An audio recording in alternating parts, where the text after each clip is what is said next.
Oui, bonjour, c'est Madame Dalal à l'appareil. J'ai une petite question à vous poser. Le jour où j'ai un petit accrochage avec ma voiture, je serai remboursée combien avec mon assurance auto? Oui, j'attends. N'attendez pas qu'il soit trop tard pour découvrir la base de votre indemnisation. AXA invente les barèmes sans surprise, grâce auxquels vous connaissez à l'avance et dès le départ la base de calcul sur laquelle vous serez indemnisé. AXA. Réinventons l'assurance et l'épargne. Bonjour et bienvenue dans le journal de l'économie de ce mercredi 10 juillet sur Chauffe TV. Nouveau rebondissement dans le dossier de la reprise des parts de Vivendi au sein de Maroc Télécom. Selon l'agence Reuters, le Maroc, qui dispose d'un droit de veto sur cette opération, souhaiterait qu'un actionnaire marocain participe également à cette occasion au nouveau tour de table de l'opérateur national. Le Maroc manifeste ainsi son refus de voir le contrôle de l'opérateur historique lui échapper. L'État marocain souhaiterait par ailleurs que le prochain actionnaire majoritaire, qui pourrait donc être Etisalat, investisse lourdement dans les infrastructures. Cette demande de l'État marocain n'est certes pas insolite, elle peut s'expliquer par la place tenue par Maroc Télécom dans l'économie du royaume, mais il est permis de s'interroger sur le timing d'une telle demande. La cession des 53% des parts de Vivendi est connue de longue date. Plusieurs mois ont été nécessaires pour que les candidats se manifestent et jamais cette exigence n'avait été exprimée. Le fait qu'elle soit révélée aujourd'hui accentue naturellement les difficultés liées au dénouement de ce dossier.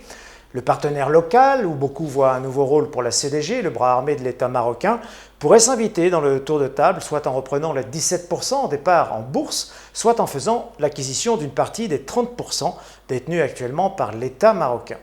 L'Émirati Etisalat est actuellement, on le sait, le seul candidat en lice après le retrait du Qatari Ooredoo. Orange a certes fait part de son intérêt, mais n'a toujours pas fait d'offre publiquement, en dépit de l'invitation des salariés du groupe auprès de leur PDG, Stéphane Richard.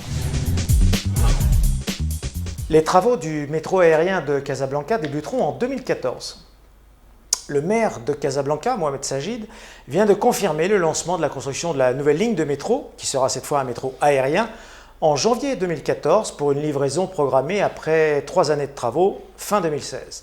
La nouvelle ligne de transport public devrait relier Sidi Moumen à Aïn Moulad Rachid, en centre-ville, jusqu'au quartier de Bourgogne. Ce métro aérien de 18 km de long sera notamment financé avec l'aide de l'AFD, l'Agence française de développement. Son coût actuel est estimé à un peu plus de 800 millions de dirhams. Il devrait permettre de décongestionner le trafic urbain de plus en plus saturé, en dépit de la mise en service du tramway de Casablanca en décembre dernier. À terme, le métro aérien pourrait accueillir quelques 400 000 passagers. Mohamed Sajid a indiqué que les études techniques étaient prêtes et que la collectivité travaillait actuellement à la finalisation du montage financier. Sommet économique Morocco-Espagnol attendu en début de semaine. Juan Carlos d'Espagne est attendu lundi prochain, 15 juillet, à Rabat, pour une visite officielle de 3 jours. Une visite placée sous le thème de la politique et de la culture, mais surtout de l'économie. Le roi d'Espagne sera en effet accompagné à cette occasion par une forte délégation d'hommes d'affaires, de diplomates et d'universitaires. Pour préparer cette visite, le roi d'Espagne a reçu Juan José, le président du patronat espagnol, la Confédération espagnole des entreprises, une trentaine de patrons, principalement issus des petites et moyennes entreprises, les plus dynamiques dans leurs relations avec le Maroc, sont attendus aux côtés du roi. L'Espagne est effectivement devenue l'an passé le premier partenaire commercial du Maroc, doublant au passage le partenaire français. Pour l'Espagne, le Maroc constitue actuellement son premier marché d'exportation sur le continent africain et son 3e marché extérieur après l'Union européenne et les États-Unis.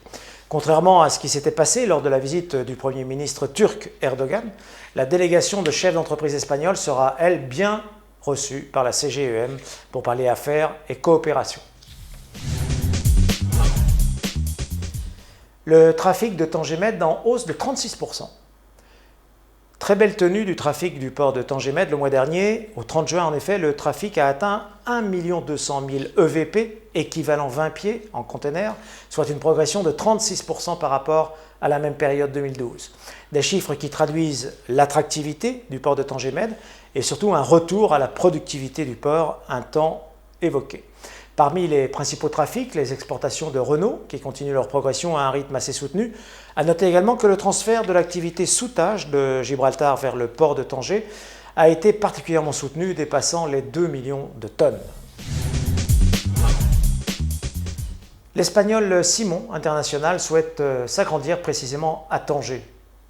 Le spécialiste espagnol de l'appareillage électrique Simon International, qui vient de lancer une nouvelle gamme d'appareillages, souhaite se doter d'une nouvelle ligne de production à Tanger pour un investissement de quelques 12 millions de dirhams. Les travaux de construction de cette nouvelle ligne de production devraient démarrer d'ici à 6 mois. Simon International est déjà doté d'une unité de production de quelques 8000 m² dans la zone industrielle de Zenaya, qui joue le rôle de hub à destination des marchés africains et européens. Présente dans 17 pays, l'entreprise espagnole, qui a réalisé l'an passé un chiffre d'affaires de 266 millions d'euros, emploie actuellement plus de 3000 salariés. Une partie du fuselage de l'A321 sera bien fabriquée par Maroc Aviation. Comme nous l'évoquions ici même, voici quelques jours, EADS Maroc Aviation participera bien à la fabrication d'un tronçon de fuselage de l'A321. La filiale marocaine d'Airbus s'apprête à réaliser dans son usine de Casablanca une partie des éléments de la structure, partie dite tronçon A14 qui rallonge cet appareil. 2 des sous-ensembles seront donc bien construits au Maroc, la structure plancher et les panneaux dits supérieurs, précise EADS Maroc Aviation. La production devrait débuter au cours du premier semestre 2014, favoriser la création d'une quinzaine d'emplois supplémentaires sur le site de Casa. Forte progression l'an passé du trafic sur les autoroutes marocaines. La croissance de la circulation autoroutière a connu une augmentation de 4,78% en moyenne en 2012 sur l'ensemble du réseau par rapport à 2011, c'est ce que fait savoir la Société nationale des autoroutes du Maroc. La circulation moyenne journalière sur l'ensemble du réseau autoroutier s'est établie à plus de 16 millions de véhicules kilomètres par jour. C'est l'axe Casablanca-Rabat qui est le plus fréquenté avec une progression l'an passé de 6,77%, alors que le trafic sur l'autoroute du contournement de Casablanca continue sur son trend haussier avec une hausse l'an passé de 15,3%.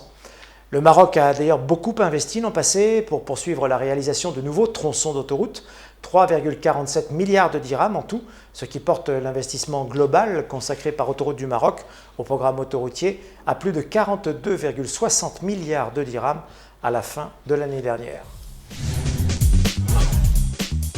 Très légère hausse ce soir à la bourse de Casablanca. La séance, qui se clôt désormais à 13h30 pendant le mois du Ramadan, a enregistré une très légère hausse, le Madex à plus 0,17%, 7052 points, et le Massi plus 0,16% à 8669 points. La franche hausse, en revanche, pour Mediaco Maroc, qui termine en progression de 10% à 29 dirhams 10, et plus modeste, mais tout de même certaine, pour BMCI, qui se contente d'une hausse de 5,79% à 740 dirhams 50. Le cimentier Holcim est à nouveau à la peine, avec un recul de 5,71% à 1386 dirhams, tout comme Managem qui perd, lui, 3,15% à 1293 dirhams. Bonsoir et à demain pour un nouveau journal de l'économie sur Chouf TV.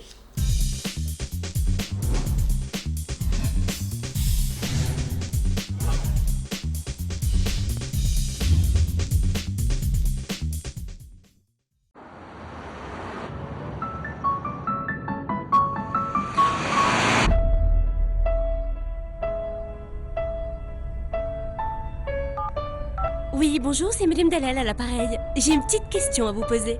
Le jour où j'ai un petit accrochage avec ma voiture, je serai remboursée combien avec mon assurance auto? Oui, j'attends. N'attendez pas qu'il soit trop tard pour découvrir la base de votre indemnisation. AXA invente les barèmes sans surprise, grâce auxquels vous connaissez à l'avance et dès le départ la base de calcul sur laquelle vous serez indemnisé. AXA.